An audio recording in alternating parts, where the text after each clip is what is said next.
ಕನ್ನಡ ಒಕ್ಕೂಟದ ಮುಖಂಡರಾದಂತಹ ವಾಟಾಳ್ ನಾಗರಾಜ್ ಅವರ ನಾಯಕತ್ವದಲ್ಲಿ ಕೆಆರ್ ಕುಮಾರ್, ನಾನು ಮತ್ತೆ ಮಂಜುನಾಥ್ ದೇವ್ ಎಲ್ಲರೂ ಸೇರಿ, ಗಿರೀಶ್ ಗೌಡ್ರು ಎಲ್ಲರೂ ಸೇರಿ ಇವತ್ತು ಮೇಕೆದಾಟಿನ ಯೋಜನೆಯ ಪರವಾಗಿ ಇಲ್ಲಿ ಹೋರಾಟಕ್ಕೆ ಬಂದಿದ್ವಿ.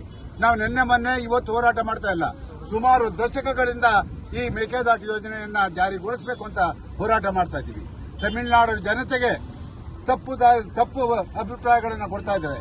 ಏನು ನಾವು ಕೇಳ್ತಾ ಇರೋದು, ಮೇಕೆದಾಟು ಯೋಜನೆ ಕುಡಿಯೋ ನೀರಿನ ಯೋಜನೆ, ವ್ಯವಸಾಯಕ್ಕಲ್ಲ. ಇದನ್ನ ತಮಿಳುನಾಡು ಸರ್ಕಾರ, ತಮಿಳುನಾಡಿನ ಮುಖ್ಯಮಂತ್ರಿ ತಿಳ್ಕೋಬೇಕು. ಕುಡಿಯೋ ನೀರಿಗೆ ಯಾರು ಕೂಡ ಅಡ್ಡಿಪಡಿಸಬಾರದು ಅಂತ ಹೇಳ್ಬಿಟ್ಟು ಈಗಾಗಲೇ ಸುಪ್ರೀಂ ಕೋರ್ಟೇ ಒಂದು ಆದೇಶವನ್ನು ಹೊರಡಿಸಿದ್ದಾರೆ. ನಾವಿವತ್ತು ಕೇಳ್ತಾ ಇದ್ದೀವಿ, ಮಾನ್ಯ ಮುಖ್ಯಮಂತ್ರಿಗಳು ಇವತ್ತು ಮುಖ್ಯಮಂತ್ರಿ ಆಗಿದ್ದಾರೆ, ಅವತ್ತು ಅಧಿಕಾರದಲ್ಲಿ ಇಲ್ಲದೆ ಇದ್ದಾಗ ನೀವು ಪಾದಯಾತ್ರೆ ಮಾಡಿದ್ರಿ ಮೇಕೆದಾಟು ಯೋಜನೆ ಜಾರಿಯಾಗಬೇಕು ಅಂತ. ಇವತ್ತು ನಿಮಗೆ ಅಧಿಕಾರ ಬಂದಿದೆ, ಅಧಿಕಾರವನ್ನ ಚಲಾಯಿಸಿ ಈ ಮೇಕೆದಾಟು ಯೋಜನೆಯನ್ನ ನೀವು ಕೈ ತಗೋಬೇಕು ಅಂತ ಮುಖ್ಯಮಂತ್ರಿಗಳಲ್ಲಿ ಒತ್ತಾಯ ಮಾಡ್ತಾ ಇದ್ದೀನಿ.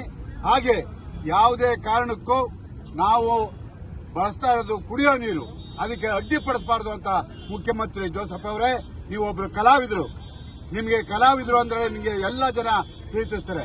ಆದರೆ ಕೇವಲ ತಮಿಳುನಾಡಿನ ಜನ ಮಾತ್ರ ಅಲ್ಲ, ಇದನ್ನ ಅರ್ಥ ಮಾಡ್ಕೊಳ್ಳಿ. ದಯವಿಟ್ಟು ಮೇಕೆದಾಟು ಯೋಜನೆ ಕೂತ್ಕೊಂಡು ಚರ್ಚೆ ಮಾಡಿ ಹೇಳಿ, ನಿಮ್ಮವರಿಗೆ ತಿಳಿ ಹೇಳಿ. ನಾವು ಉಪಯೋಗಿಸ್ತಾ ಇರೋದು ಕುಡಿಯೋದಕ್ಕೆ ವಿನಃ ವ್ಯವಸಾಯಕ್ಕಲ್ಲ ಅನ್ನೋದನ್ನ ಒತ್ತಿ ಹೇಳ್ತಾ ಇದ್ದೀವಿ. ಮೇಕೆದಾಟು ಯೋಜನೆ ಆಗಲೇಬೇಕು.